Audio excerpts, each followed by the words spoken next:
and I will strike down upon thee with great vengeance and furious anger.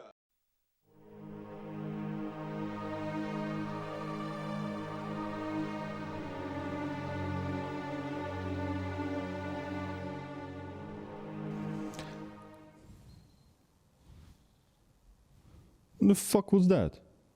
Greetings comrades, call me Bad. You know, from the moment I released my previous video, it was 3 years ago actually, as you can see, a lot have changed. I got fat and I have to wear glasses now, because I don't see that well. But don't you worry, I'll take them off right away. And today I'd like to talk about the movie Alien Romulus, and I've got a few things to say about it. Does it deserve its high score from the audience and professional critics? And what does this movie have in common with this bottle of beer? Let's find out. The film opens with a truly beautiful scene of a violent Yutani ship capturing an asteroid. And the music, the camera work, everything is just breathtaking. I even get some Dead Space vibes. And I must confess, I still believe it's gonna stay that way. And it truly does. Turns out that's not just an asteroid drifting in space. That's an alien cocoon with a xenomorph inside it. I must say, those guys have always had a warm place in my heart. Then we're introduced to the main characters. Finally, someone I can really relate to. This is Andy. He tells bad jokes. I just spent my full share on a belt that won't fit. Huge waste. And gets bullied for that. Andy. And his sister Rain. She works in a dangerous colony where her relatives died and wants to go to a better and safer place. But her employer doubles the limit of working hours required for her contract. So she has to spend another 5 to 6 years working in the mines. Rain. Turns out Andy is being harassed because he's an artificial person and he has some kind of malfunction. And just like an old Android phone, he has to be restarted when he's lagging. Oh, I get it. Andy and Rain have friends. They're up to something and want them involved. Why'd the blind miner fall down the well? Couldn't see that well. That's funny. So here's the deal. One cannot simply go to Ivaga. That's the colony where the grass is greener. This journey takes about 9 years, which makes it impossible without cryosleep. Luckily for them, there's a violent Yutani ship drifting on the orbit about them, carrying a number of cryopods they could use and some valuable equipment they could steal. What's also important, Andy can operate the ship's system, so now they have a chance to grow. At first, Rain declines the offer, but... Because this company are not going to give us anything. Yeah, fuck violent Yutani. What would you expect from a company that doesn't even provide its workers with necessary mining equipment? So poor bastards have to use 19th century device with, with a bird inside it to detect dangerous levels of toxic gases. Come on, what do you say?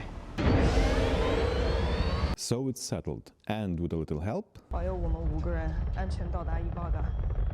because nothing bad ever happened after a good prayer. They say Ivaga has the most incredible sunsets. I've seen them.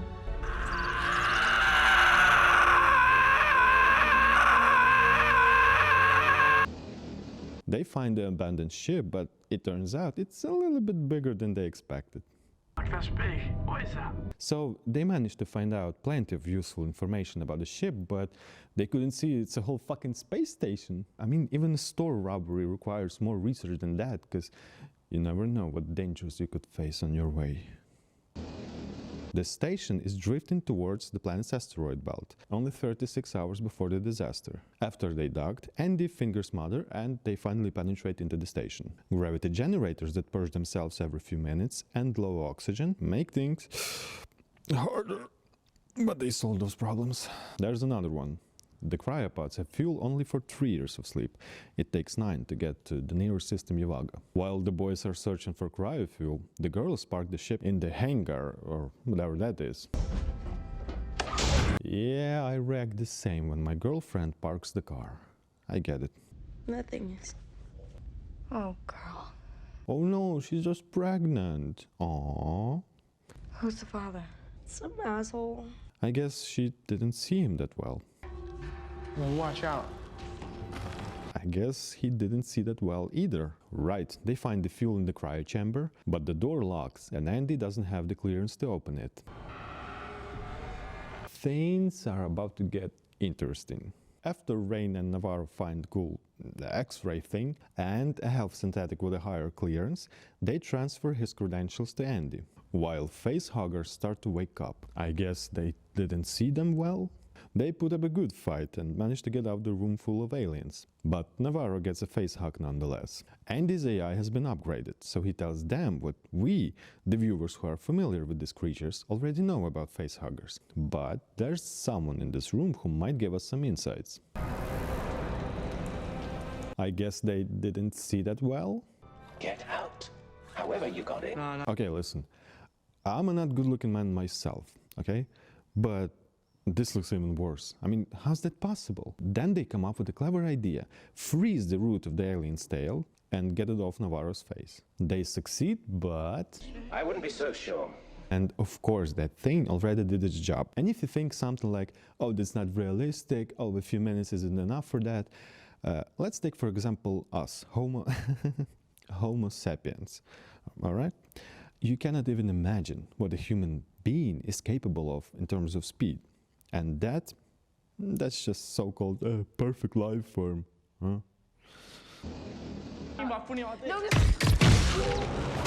Bjorn, that's his name, right? After a fight with Andy, Bjorn escapes to the ship and wants to undock it, but it doesn't go as planned. Please don't let me die. She's dead. No wonder women can't get responsible positions. I mean, she had one job. After Kay failed to do both, keep Navarro alive and perpendicular parking, another problem occurred. The crash pushed the station's axis off by a few degrees, so instead of 36 hours, they have only 45 minutes left before the disaster. They need to be quick about it, but the room in front of them is swarmed with facehuggers. But Rain has a really clever idea, actually. If they raise the temperature in the room to match the temperature of their bodies, and if they avoid stress, sweating and goosebumps, that might make them invisible to the parasitoids. And it works until...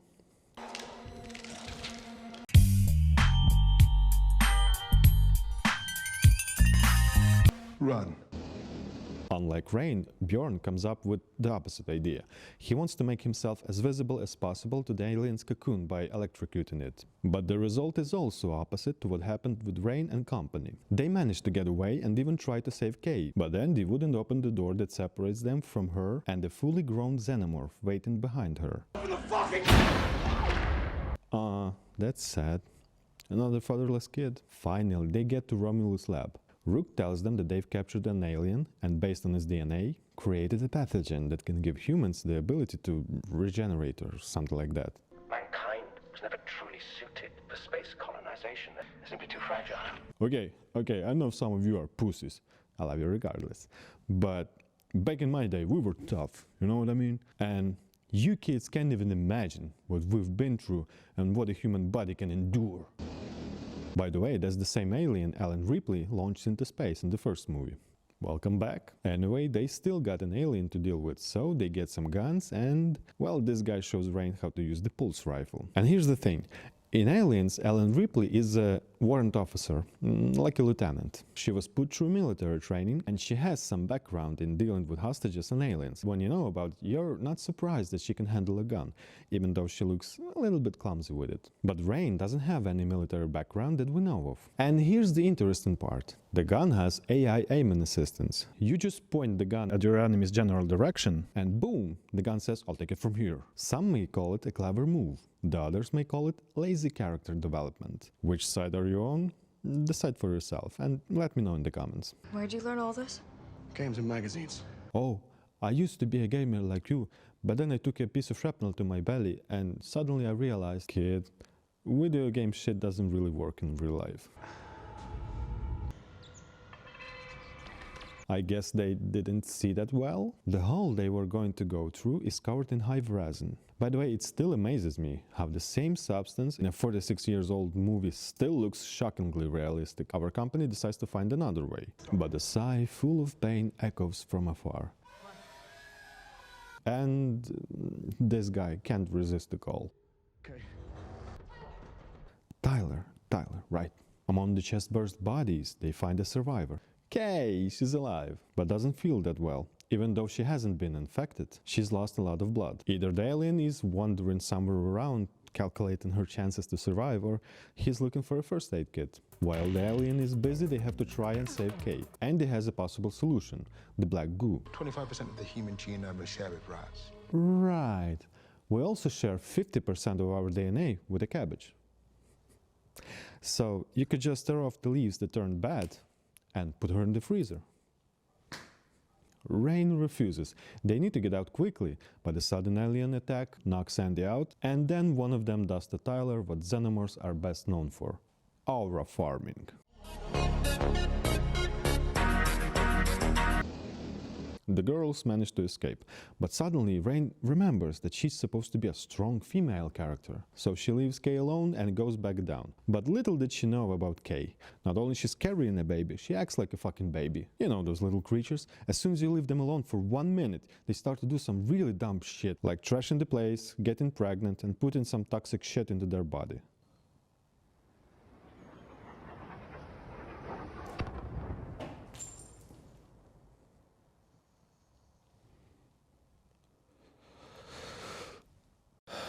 But right now, Rain has other concerns. After she downgraded Andy, the aliens snuck real close to them, and now they have to fight them. But a little bit of magical editing and they have ran the aliens for a couple of miles, I guess, because they still have the time to chit-chat with Rook and tell jokes and just sit there and rest. I mean, come on, considering what they just did, it's normal. I personally need at least like half an hour to catch my breath after I just dragged my fat ass a few floors downstairs. It's getting dark in here, right? Oh. Oh.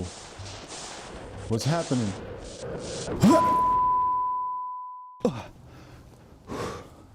The fuck was that?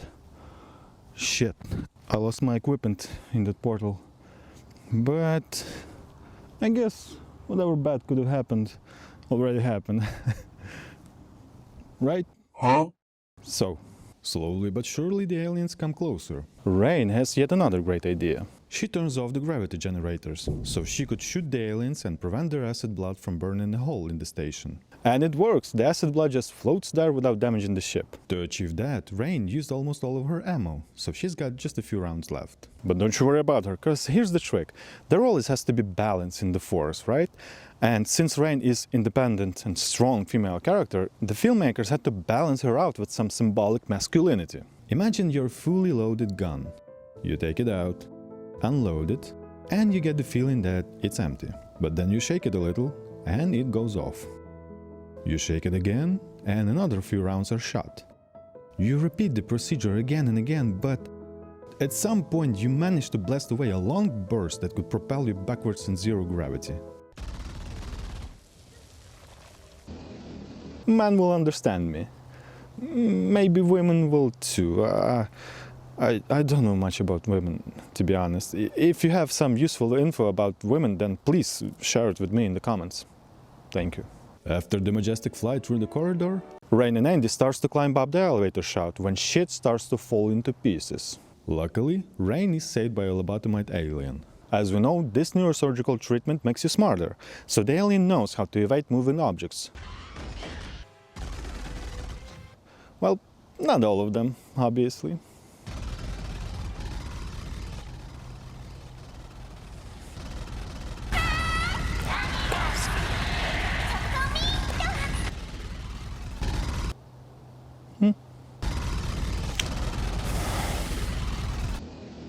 Finally, they get to their ship. The station crashes into the asteroid belt, and all the aliens are dead.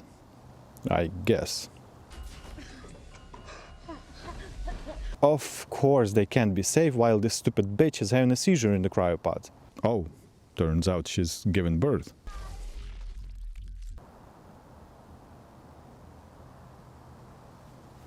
Do women really do that? I need that info right now. The egg fell down the cargo bed. And while Rain is trying to find it, we get to see the gem of this movie. You know, I really like this creature because it looks scary as shit and very alien. And I really appreciate the effort, because that's a real person with makeup and prosthetics and not some shitty looking CG model. But I just can't take it seriously, because I understand the concept of time. Yeah, time is relative, depends on the observer, but I just observed that thing grew from an infant to an 8 feet tall motherfucker in less than 3 minutes. Literally. Is that the breast milk? Next, that thing kills his mother. Guess she's out of breast milk? And critically injures Andy. Rain is trying to lift him up, but fails to do that. Remember kids, ego lifting is for real alphas. But you should always keep a proper form on your deadlift. Otherwise you'll injure your lower back and gonna walk like this. After Rain got a proper suit for going in outer space, she uses her opponent's weakness against him. Aura farming.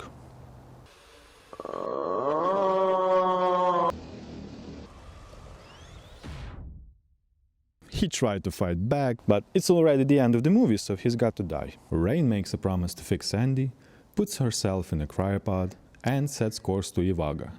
The end. Okay. So why did I say that Alien and Romulus have a lot in common with this bottle of beer? To actually see the similarities, you have to know the horrible truth behind this drink. It's zero alcohol. It's fake, as is this movie. At the first sight, everything looks familiar. You tear off the paper that's in your way. The shiny bottle cap is the last thing standing between you and this godly gift. You get rid of it, and now you can pour this precious liquid right into your thirsty mouth. But then you start to notice something's not right. Something's terribly wrong. You can't feel the precious alcohol in your bloodstream.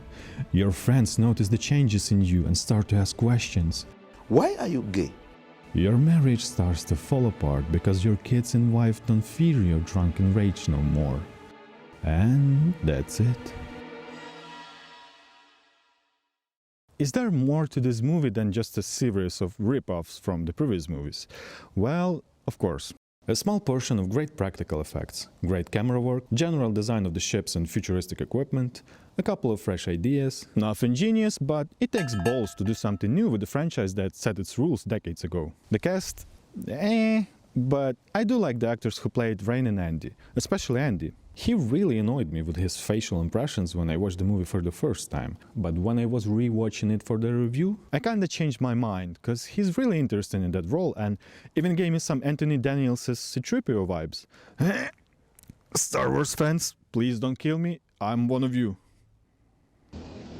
So who are the people who gave this movie such a high score? I think half of them are just like me. They grew up watching these movies with their families. The other half are people who've just discovered for themselves a perfect life form such as XX121 Xenomorph. And they just don't know about the legacy and the history behind those creatures. In the next review, I'd like to talk about Xenomorph's worst nightmare.